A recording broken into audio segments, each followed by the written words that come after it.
Good morning, everyone. So let me start chapter number third, simple harmonic motion. In the previous lecture, we have discussed some examples of this simple harmonic motion. Next is exercise. Exercise में देखिए, अभी तक जितने भी questions हमने किए उन सभी में हम कंसीडर कर रहे थे हॉरिजेंटल डायरेक्शन में वाइब्रेशन मींस एक ही हमने हॉरिजेंटल लाइन कंसीडर की ओ सेंटर ए और ए डैश इसके end point then particle is oscillating from O to A to A dash and A dash to O and so on. ठीक है, so particle is oscillating between A and A dash, ये आपकी horizontal direction. अब इसी में देखते हैं अगर वर्टिकल का केस होगा तो उसमें क्या सिचुएशन होती है। नेक्स्ट इसमें आ जाइए, पहले देखिए इसमें वर्टिकल से रिलेटेड वर्टिकल मोशन के लिए क्वेश्चन नंबर थर्ड 20 और 21 ये तीन क्वेश्चन दे रखे हैं which are based on vertical displacement vertical simple harmonic motion. ठीक है, तो पहले तीनों क्वेश्चंस करते हैं। इसके लिए यहाँ देखिए, यहाँ हम कंसीडर करते हैं एक वर्टिकल लाइन ओ हमने सेंटर कंसीडर किया ए और ए डैश इसके एंड पॉइंट।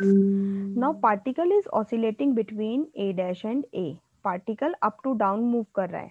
ठीक है, अब आपने एक्सेलरेशन ड्यू टू ग्रेविटी पढ़ा हुआ है, उसके अकॉर्डिंग जब भी किसी पार्टिकल को हम ऊपर की तरफ प्रोजेक्ट करते हैं ऊपर की तरफ प्रोजेक्ट करते हैं तो वो फाइनली फिर नीचे आता है and finally it reaches to the ground और फाइनली वो ग्राउंड पे आ जाता है।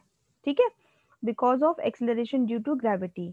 तो ऐसा कब होता है जब पार्टिकल ऊपर जा रहा है, तो तब तो जो भी आपने फोर्स अप्लाई किया उस फोर्स के अकॉर्डिंग ही मूव करेगा, उसके अकॉर्डिंग जो भी एक्सेलरेशन होगी उसके अकॉर्डिंग मूव करेगा। बट जब पार्टिकल डाउनवर्ड डायरेक्शन मूव करता है तो उस केस में एक्सेलरेशन जी का रोल होता है। ठीक है, तो सेम इस केस में भी क्या होगा, particle is moving up and down with S H M.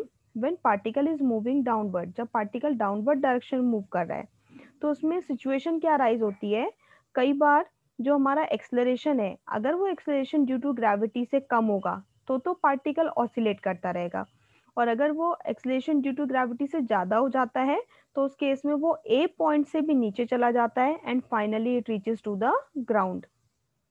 सो ये कंडीशन स्ट्रिंग मींस यहाँ हमने कंसीडर किया एक स्ट्रिंग, स्ट्रिंग से एक पार्टिकल को कनेक्ट कर दिया एंड वो स्ट्रिंग की हेल्प से पार्टिकल ए और ए डैश के बीच में ऑसिलेट कर रहा है। ठीक है, now particle is moving downward, जब पार्टिकल डाउनवर्ड डायरेक्शन मूव कर रहा है तो उस केस में string will remain tight and particle will not leave the contact of the string। जो string है वो आपकी टाइट रहेगी और पार्टिकल ए और ए डैश के बीच में ऐसे ही ऑसिलेट करता रहेगा। तो उसके लिए कंडीशन है if acceleration is less than equal to G, और ये एक्सेलरेशन भी आपका एक तरीके से होता है maximum acceleration is less than equal to G. ठीक है, और इसकी अपोजिट कंडीशन स्ट्रिंग ऊपर वाले से आप मैच भी कर सकते हैं, will not remain tight and particle will leave the contact of the string if maximum acceleration is greater than ji.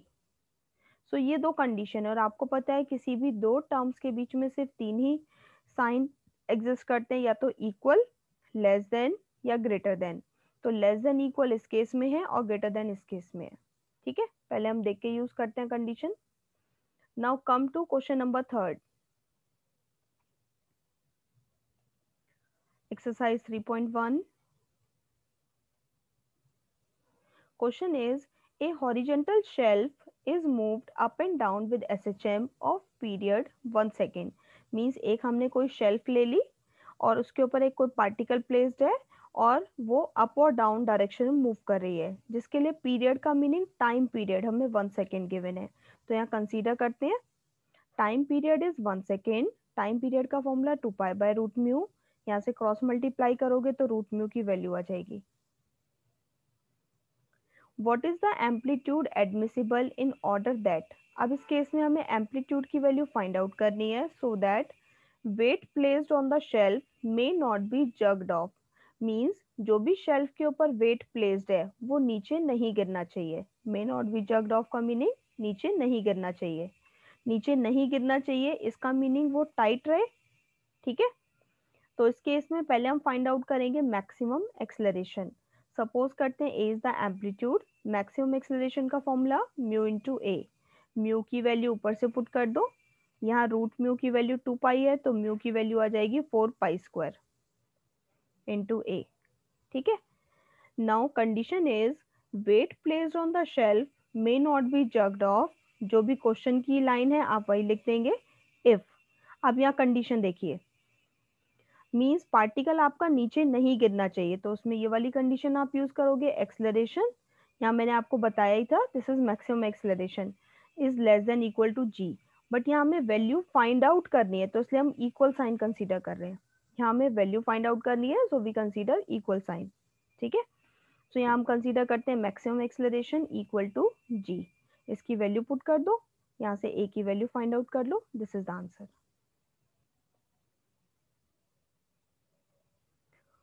Next is question number 20। Statement is a body is attached to one end of an inextensible string, means एक string दे रखी है जिसके एक and से हमने एक body को attach किया, and the other end moves in a vertical line with n complete oscillations per second, और जो दूसरा एंड है वो फ्रीली वर्टिकल लाइन के अकॉर्डिंग मूव कर रहा है, और जहां हमें दे रखा है n complete oscillations per second, number of oscillation per second is the frequency, और वैसे भी आपको पता है एन को, n is the frequency, frequency को एन से हम डिनोट करते हैं, और अदरवाइज आप इससे रिकॉग्नाइज करेंगे कि number of oscillations per second given है, means this is the frequency. Show that string will not remain tight during the motion unless this condition, where a is the amplitude of the motion। ठीक है, again हमें यही case देखना है, तो उसके लिए फर्स्ट ऑफ ऑल हम कंसीडर कर लेते हैं गिवन फ्रीक्वेंसी एन, एन का formula 1/t, T is 2 pi by root mu, so यहाँ से क्रॉस मल्टीप्लाई करके रूट म्यू की वैल्यू फाइंड आउट करेंगे। रूट म्यू इज, अब ये 1/t को आप छोड़ देंगे, एन कंसीडर करेंगे, तो एन के साथ मैंने इसकी क्रॉस मल्टीप्लाई की है, so root mu is 2 pi n, और म्यू की value 4 pi square n square. ठीक है, नाउ कंडीशन यूज करिए। अब इसमें देखो कंडीशन क्या दे रखी है, हमें जो फाइंड आउट करना है, string will not remain tight, means string आपकी टाइट नहीं रहेगी अनलेस, जब तक ये कंडीशन सेटिस्फाई नहीं होती, तो दोनों जगह नहीं नहीं आ रहा है, नॉट नॉट आ रहा है, तो दोनों जगह से पहले हम नॉट हटा देते हैं, तो क्या बनेगी statement, string will remain tight if this condition is satisfied. तो पहले हम ये फाइंड आउट कर लेते हैं। So string will remain tight during the motion if condition होगी maximum acceleration is less than G. अब इस केस में देखो स्ट्रिंग विल रिमेन टाइट, इस केस में कंडीशन होती है आपकी acceleration is less than equal to G, दो साइन आते हैं लेस देन और इक्वल टू का, बट यहाँ देखो हमें क्या प्रूफ करना है, जो प्रूफ करना है उसमें सिर्फ लेस देन का साइन है, तो इसलिए हम ओनली यहाँ लेस देन वाली कंडीशन चूज कर रहे हैं। ठीक है, सो यहाँ हमने सेलेक्ट किया string will remain tight if maximum acceleration is less than G. अब पहले मैक्सिमम एक्सेलरेशन की वैल्यू फाइंड आउट करते हैं, it is mu into A, mu की वैल्यू यहाँ से पुट कर दो। ठीक है, now put in one, one के अंदर पुट करेंगे, so this value less than G आ जाएगा, एन स्क्वायर को आपको लेफ्ट साइड में रखना है अकॉर्डिंग टू प्रूफ, बाकी सबको राइट में शिफ्ट कर दो, where A is the amplitude. So condition आ गई, इसका meaning string will remain tight if this condition is satisfied.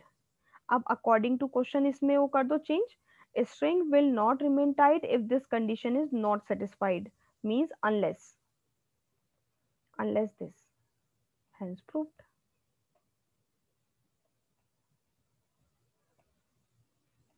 Next आ जाइए question number 21।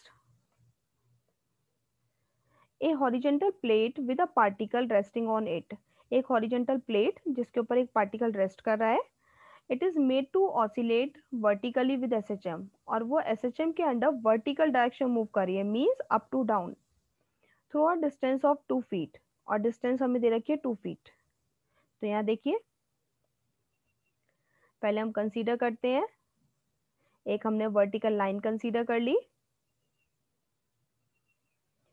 Centre O, end point A और ए डैश, ये कंप्लीट डिस्टेंस पार्टिकल ऐसे अप और down move कर रहा है, और कंप्लीट ये डिस्टेंस दे रखी है 2 फीट। तो नाउ वी नो ओ से ए की जो डिस्टेंस होती है it is amplitude, so amplitude is a, और वो इसका क्या होगा टोटल का हाफ हो जाएगा, so 2 by 2 means 1 feet. Next, what is the smallest number of vibration per minute? इसके लिए हमें फाइंड आउट करना है that will throw the particle of the plate, so that जो पार्टिकल है वो प्लेट से नीचे गिर जाए. That will throw the particle of the plate का मीनिंग है पार्टिकल प्लेट से नीचे गिर जाए. उसके लिए हमें smallest number of vibrations per minute find out करनी है. Now we know number of vibrations per second होती है फ्रीक्वेंसी, तो पहले हम पर सेकेंड के लिए करेंगे. तो लेट कर लेते हैं number of vibration per second is n, means frequency is n. Formula 1/t root mu upon 2 pi, cross multiply करेंगे एन के साथ, तो यहाँ से रूट म्यू की वैल्यू आ जाएगी और फर्दर म्यू की वैल्यू. ठीक है. नेक्स्ट फाइंड आउट करते हैं maximum acceleration mu into A, दोनों वैल्यू पुट कर दो. सो ये मैक्सिमम एक्सेलरेशन की वैल्यू आ गई. अब हमें कंडीशन है particle will throw off the plate, means particle नीचे गिर जाए. नीचे गिर जाए का मीनिंग होगा particle leave the contact of the plate. So this is your second condition. Match करके देखिए. particle will leave the contact of the string या contact of the plate if maximum acceleration is greater than g. ठीक है. so इस condition को use करते हैं. so maximum acceleration is greater than g. now इसकी वैल्यू पुट कर दो. यहाँ से हमें n फाइंड आउट करना है, तो n स्क्वायर को लेफ्ट में रखते हैं, 4 पाई स्क्वायर को राइट में शिफ्ट कर दो. नेक्स्ट, यहाँ में जो डिस्टेंस गिवन थी एम्पलीट्यूड की, वो फीट में गिवन थी. फीट का मीनिंग है सिस्टम इज FPS, जो हमने स्टार्टिंग में पढ़े थे. और FPS के अंदर g की वैल्यू होती है 32 फीट पर सेकेंड स्क्वायर. ये आपको लर्न करनी है. ठीक है. FPS सिस्टम के अंदर g की वैल्यू 32 फीट पर सेकेंड स्क्वायर. सो यहाँ g की वैल्यू पुट कर देते हैं. 4 से कैंसिल हो जाएगा 8, और n की वैल्यू लेंगे तो स्क्वायर रूट, तो 8 का रूट होता है 2√2 अपॉन पाई. n की वैल्यू आ गई, मीन्स n की वैल्यू इससे ग्रेटर होनी चाहिए. तो इसका मीनिंग इन सभी में स्मॉलेस्ट वैल्यू होगी. So smallest number of vibration per second is 2√2 upon pi. Next, हमें क्वेश्चन में फाइंड आउट करना था per minute. Smallest number of vibration per minute के लिए 60 से multiply. So value is 120√2 upon pi per minute. This is the answer. Check कर लेते हैं एक बार. देखिए, वैसे आपका हिंट में भी दे रखा है कंप्लीट इसका solution, and answer is this. So I hope these examples will be clear.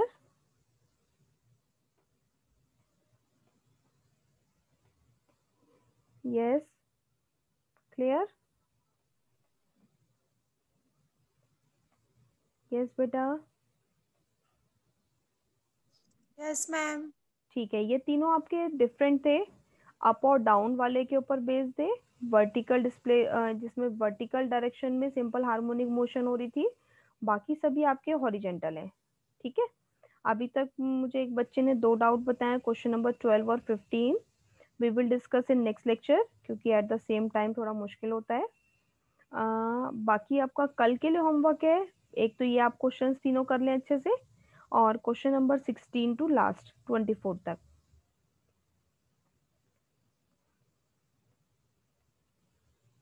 Any other doubt? चलिए, ओके.